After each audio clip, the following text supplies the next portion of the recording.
ஒருத்தவங்கள நீங்கள் கண்டினியூவாக அவாய்ட் பண்ணும்போது அவங்க அவங்ககிட்ட பேசுன்னு கெஞ்சுவாங்க, சண்டை போடுவாங்க, அழுவாங்க. உங்களை கூட வச்சுருக்க கிறுக்குத்தனமாக என்னென்னவோ பண்ணுவாங்க.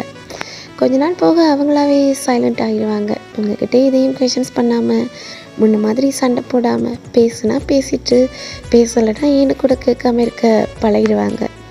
அவங்க சடனாக சைலண்ட் ஆகிட்டாங்க அப்படின்னா ஒன்று மட்டும் புரிஞ்சுக்கோங்க, உங்கள் அப்சன்ஸை அவங்க அக்செப்ட் பண்ண ஸ்டார்ட் பண்ணிட்டாங்க. அவங்க மனசும் உடலும் நீங்கள் இல்லைன்றதை ஏற்றுக்க பழகினதுக்கு அப்புறமும் எவ்வளவுக்கு எவ்வளவு உங்களை தேடி வந்தாங்களோ அவ்வளவுக்கு அவ்வளவு அவங்களே உங்களை விட்டு டிஸ்டன்ஸ் ஆகிடுவாங்க. அதுதான் இயற்கையும் கூட. எதுக்காக ஒரு காலத்தில் ரொம்ப போராடினமோ அது இல்லாமல் இந்த இயற்கை நம்மளை வாழ பழக்கிடும். ஸோ எப்போவுமே தொலைச்ச அப்புறம் தேடாதீங்க, இருக்கைக்குள்ளேயே தொலைச்சிடாமல் பார்த்துக்கொள்ளுங்க. ஏன்னோ சில விஷயங்கள் எல்லாம்